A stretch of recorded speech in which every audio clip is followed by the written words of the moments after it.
कंवारी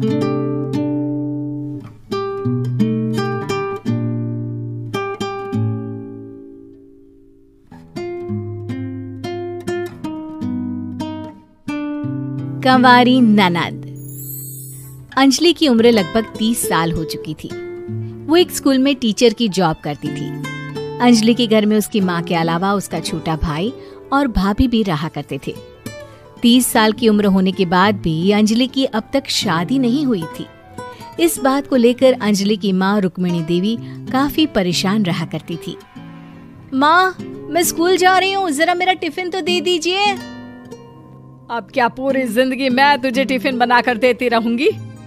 अरे कुछ सोचा भी अपने बारे में या बस ऐसे ही? क्या माँ, सुबह सुबह फिर वही बातें लेकर बैठ गई। माँ गलत क्या कह रही है अंजलि दीदी? इतनी उम्र हो चुकी है आपकी, माँ कब तक आपकी सेवा करती रहेंगी?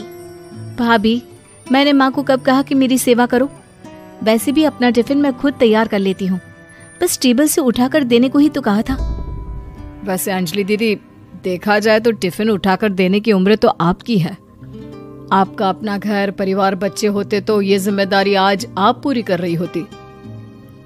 एक बात मेरी समझ में नहीं आती, अगर मेरी शादी नहीं हुई तो इसमें मेरी क्या गलती है और तुम सब लोग मेरे पीछे क्यों पड़े रहते हो?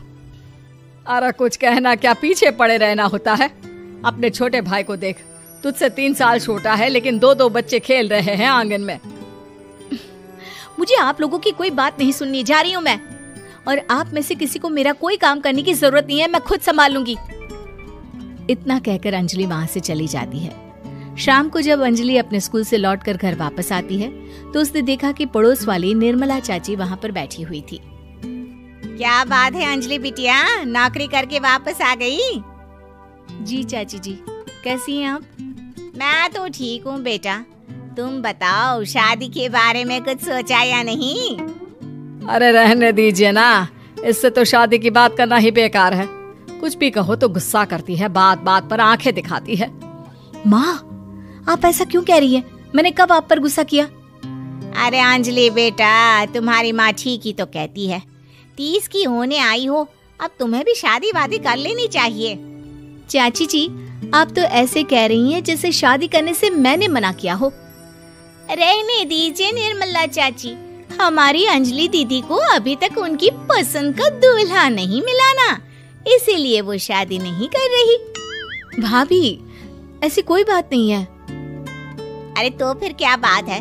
तुम्हारी माँ ने तुम्हारे लिए इतने रिश्ते ढूंढे लेकिन तुम्हें कोई पसंद ही नहीं आता। क्या है ना चाची जी, हमारी ननद रानी नौकरी जो करती है, ऐसे ही थोड़ी ना किसी को पसंद कर लेंगी। अरे भाई, नौकरी का घमंड है तो बात अलग है, कोई और बात हो तो बताओ, कोई रास्ता निकाला जाए। नहीं नहीं चाची जी, कोई बात नहीं है, बस मुझे अभी तक अपनी पसंद का कोई मिला नहीं है।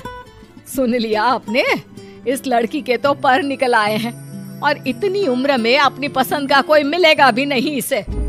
माँ, आप मेरी शादी को लेकर हमेशा मुझे ताने क्यों मारती रहती हैं? अपनी माँ की बातें तो ताने लगती है। ताने हैं? बताओ, मैंने कुछ गलत कहा क्या? देखो, ये सब छोड़ो, मेरी दूर की बुआ का बेटा है, उसकी अभी शादी नहीं हुई है, उम्र होगी कोई 34-35 साल। आप कहें तो बात आगे बढ़ाऊं? अरे हाँ हाँ, क्यों नहीं, ये भी कोई पूछने की बात है। अरे जल्दी से लड़के को यहाँ बुला लो। माँ, आप मुझसे पूछे बिना मेरी शादी की बात करने जा रही हैं और मेरी उम्र 30 भी पूरी नहीं हुई है। निर्मला चाची कह रही है कि वो लड़का 35 साल का है। अंजलि दीदी, आपको क्या लगता है इस उम्र में कोई फिल्म का हीरो आएगा आपके लिए? देखिए, अब पसंद और नापसंद की बात तो रहने दीजिए, पसंद करने की उम्र तो आपकी निकल चुकी। अब तो जो भी मिले उसी से शादी कर लीजिए, इसी में भलाई है। तेरी भाभी बिल्कुल ठीक कह रही है। अब जैसा रिश्ता मिले उसके लिए हाँ कर देना, ताकि हम भी गंगा नहाए। ठीक है, चलिए मैं उस लड़के को कहती हूँ, वो कल ही अंजलि को देखने आ जाएगा। अगले दिन निर्मला चाची के दूर का रिश्तेदार अंजलि को देखने उसके घर आता है। उसका नाम था अजय। अंजलि जी, तो आप नौकरी करती हैं, वो भी स्कूल में? जी हाँ, मैं स्कूल में टीचर हूँ। हमारी बेटी बहुत होशियार है, अरे पढ़ने लिखने में इतनी होशियार है, इसीलिए तो इसकी नौकरी लगी है स्कूल में।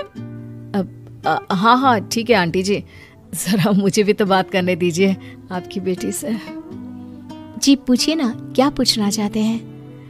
अंजलि मैडम, ये तो बताइए कि आपने अभी तक शादी क्यों नहीं की? बस ऐसे ही, कहीं कोई रिश्ता पसंद नहीं आया इसलिए। लेकिन क्या मैं आपसे पूछ सकती हूँ कि आपने शादी क्यों नहीं की?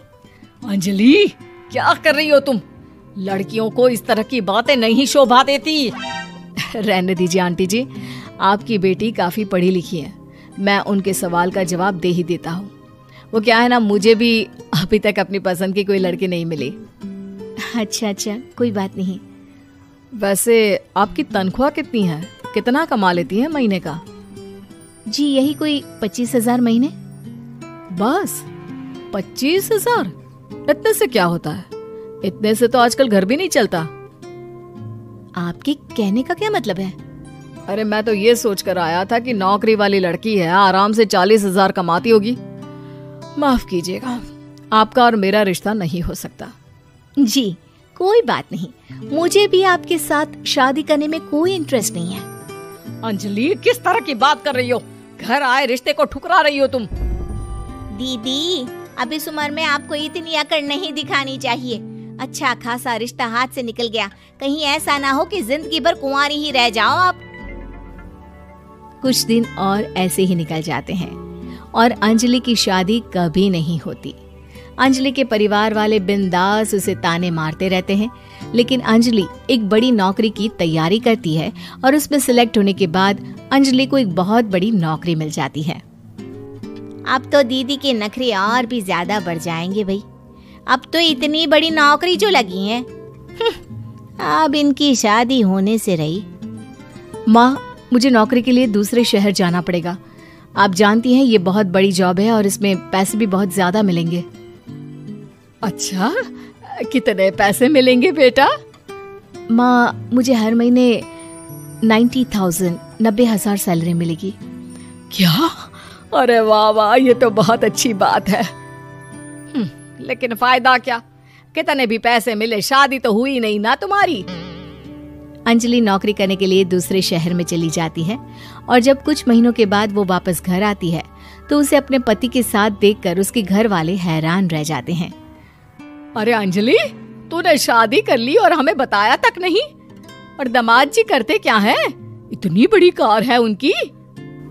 माँ, मैं आपको सब कुछ बताना चाहती थी, लेकिन आप सबके ताने सुनकर बहुत दुखी हो गई थी और इसलिए मैंने अपनी पसंद से शादी कर ली।